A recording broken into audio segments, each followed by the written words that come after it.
It is hot, 95 degrees today. But believe it or not, fall is coming. It happens this time of year, just about every year. All across this country, we're looking at that transition from summer to fall.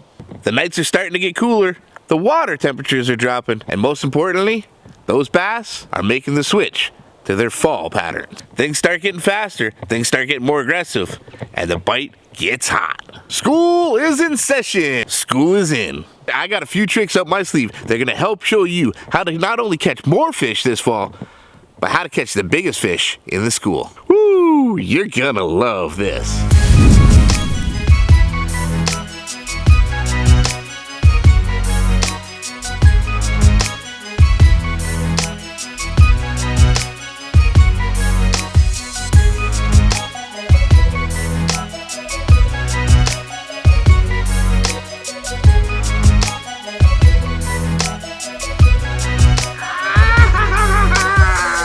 That's right, folks.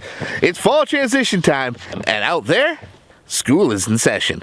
And this can be my favorite time of year to fish. More aggressive, more speed, more action. And I got a couple tricks up my sleeve you may have never seen before. That's not only going to help you catch more fish, it's going to help you catch the biggest fish in the school. Schooling bass doesn't have to mean small bass. Who said schoolies have to be small? There's always the head of the class, the alpha dog. And with these tricks, I'm going to show you how to target and catch the biggest fish in the school. Guaranteed. That's right, guys. Welcome to fall. Autumn, fall, it is one of my all-time favorite times to target largemouth bass. Those largemouth bass are going to start moving from their summer hunting grounds over into their fall hunting grounds. Things are going to be moving a lot faster, a lot more commotion, and they're going to start reacting to those fast action reaction baits now. And I love that. No more slowing down, no more finesse. It's time to actually start speeding up. School is in session. The bait fish are schooling up, they're getting more active, and the bass are following suit. They're chasing those fast moving bait fish now.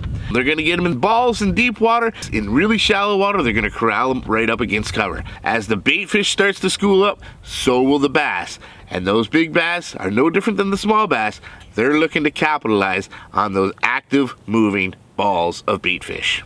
But I'm going to show you a couple awesome little tricks that you may have never heard of before. I'm going to show you an awesome little hack where this paper clip and this hammer can catch you the biggest fish in the school. When you see those schools of baitfish being busted on by tons and tons of bass, one of the first things you're going to want to do is target the middle of that school. It's a reaction. You want to throw a topwater in there, you want to throw a jerkbait in there, whatever it is. Generally, the fish that you're seeing busting all over the surface are the smaller, more aggressive bass. The big bass are still there too, but they're not quite as aggressive. They learn. They don't need to get so excited. The bigger bass, they're probably going to be sitting down below or just off to the side, waiting for that school of bait fish to want to escape those small, aggressive, fast little bass and start to dive. And that's where the big jaws are waiting to bite. The way to really grab those aggressive bass, and nobody can beat a topwater. Some kind of walking the dog bait of some sort, like a Zara Spook, or a Spook Jr. in this case out here. If you put this right through the middle of that entire pack, you're gonna have all sorts of those small schoolies smashing all over this bait.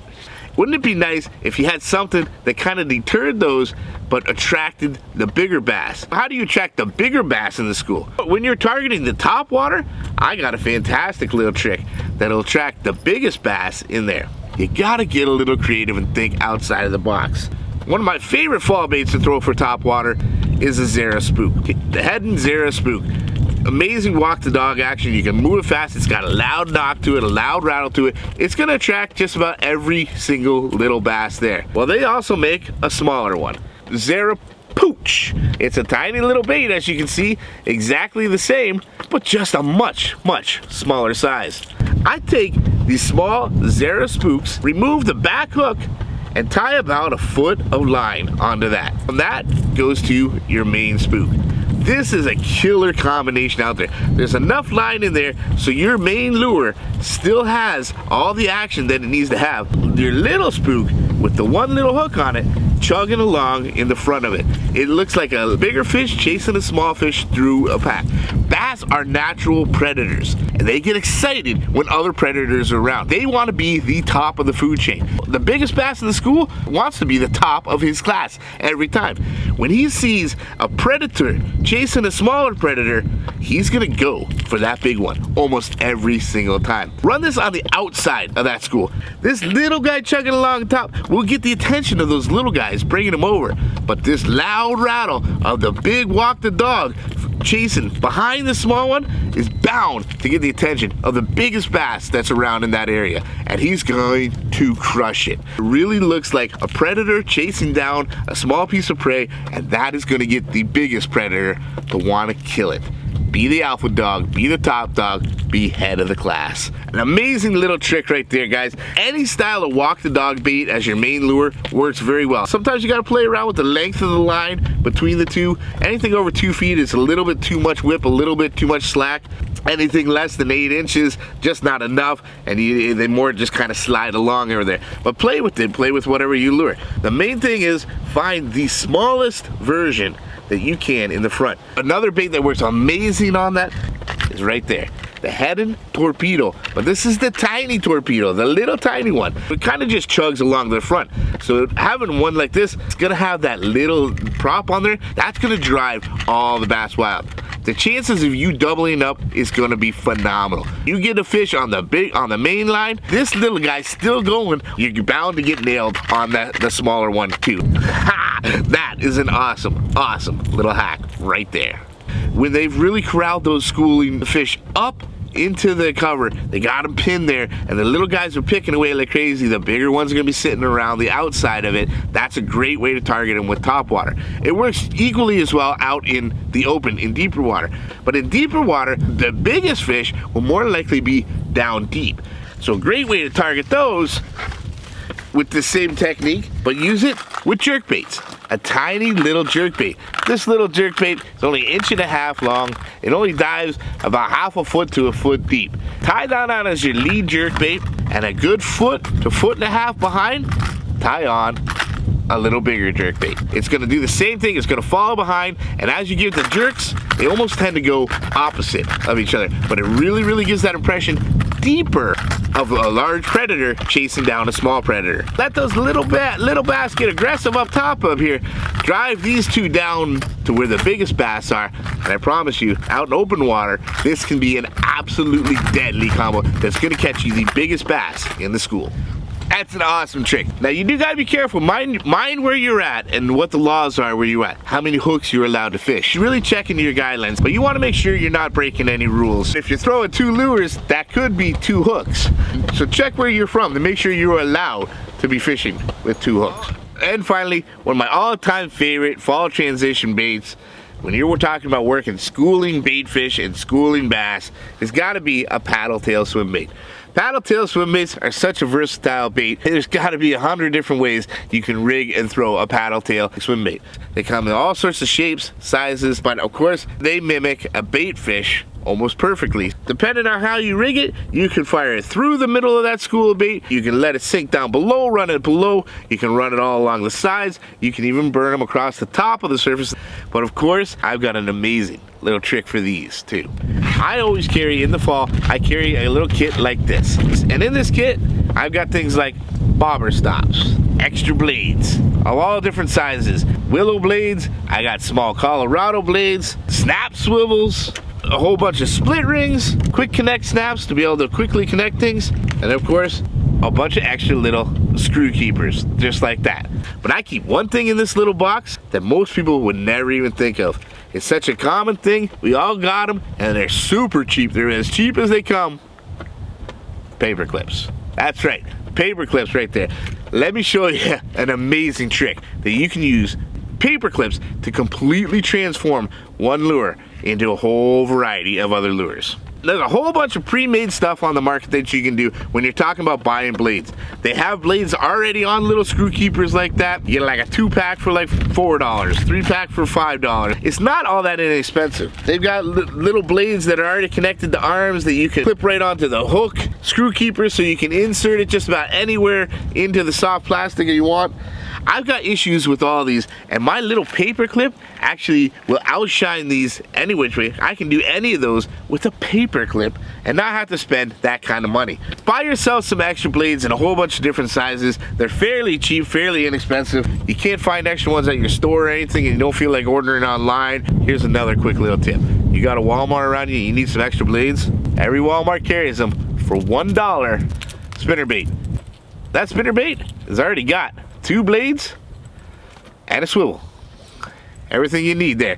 If you're really in a pinch and you need to do this quickly, go ahead, just stop by Walmart for $5 and you got 10 blades and 5 swivels already. Let me show you the real trick here using paper clips to alter my paddle tail soft plastics. Check this out. This is how I make these forms at home before I go out.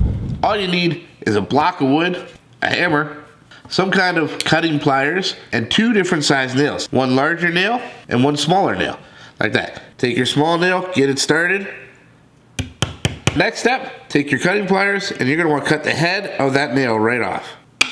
Take your large nail and you're gonna want to set that right next to the other one, leaving just enough space between the two to be able to slide that small paper clip in between. 2 nails right side beside each other with a little gap just big enough to slide your paper clip in. Taking one paper clip here, slide it between the 2 nails, and you can wrap it right around, nice and tight, around those nails, forming a little loop that you can now attach your blades to. Imagine you can bend that any which way in any direction and make any form you want out of a paper clip. 100 paper clips for 78 cents at Walmart. That's all it is. It's stout enough wire that it'll hold up to just about anything you're doing, but it's pliable enough that you can easily make these forms just with a pair of pliers. To bend the loops around the pliers, so now you got a hole to be able to hold on whatever blade or whatever system you want to put on there. What kind of form you want to put, however many blades or whatever you want, that's entirely up to you. Essentially, you're making little spinnerbait arms out of paper clips. You want to make sure you got a circle opening at this end, your line slides through that one, then the arm sticks out and comes down. On this one I put a little snap swivel with a little blade. So it's going to stick out from the top of my lure alongside of it to be able to swivel, rotate around it, adding the extra little flash, really making that lure stand out from all the rest of the bait. Make sure you tie on a bobber stop and slide that up your line a bit. Slip on your paper clip wire form with your blade already attached to it. Then put on a bullet nose sinker. Tie on your extra wide gap hook, whatever size it is, adjust into whatever bait you're gonna use. Let it all slide down into place and slide your bobber stop down right nice and tight. Take whatever paddle tail swim bait you're gonna do and you're just gonna simply Texas rig it like you normally would. And there you go. You now got a soft plastic paddle tail swim bait with an extra little blade on its own independent arm. You're not going to lose this. Unlike a lot of the blades that you would screw into the body any which way or even have it on the hook, when you lose the soft plastic, you lose the blade, you lose the whole rig altogether. This is going to stay in place because it's actually on your line the whole time, held in place by the bobber stop and in front of your weight. It can actually spin and rotate all the way around that bait as well. Either which way, it's going to add a whole lot of extra flash and really make your bait stand out from the rest of the pack, more than likely attracting the biggest fish in that entire school. All because of an extra blade and a paper clip. That is awesome. I always carry a bunch of extra paper clips in case I really want to change it all up. Why not make it with 2 blades? Put your little hole right in the middle where your line slides through. It'll sit on top of your bait, and now you've got 2 blades on either side. It's up to you how you want to form it. Just take some paper clips and you can make any form, any shape. Paper clips are like 75 cents for 100 of them. Get yourself some extra blades, get a few different components, and make your own extra little rigs to put on top of any paddle tail swim bait or any soft plastic that you're going to use to target those fast moving schooling bait fish this fall. So there you have it, some amazing tips and tricks that'll hopefully help you out this fall to not only catch more fish, but to catch the biggest fish in the school. Folks, I really hope you enjoyed this, and I hope you learned a little something. And if you did enjoy this, make sure you subscribe to the channel, and make sure you click that little bell to get notified next time I upload a new video that's gonna help you catch bigger and better fish in the near future. One last time, guys, from beautiful North Florida, it's Captain Mikey signing out. The future is bright. You keep those lines tight.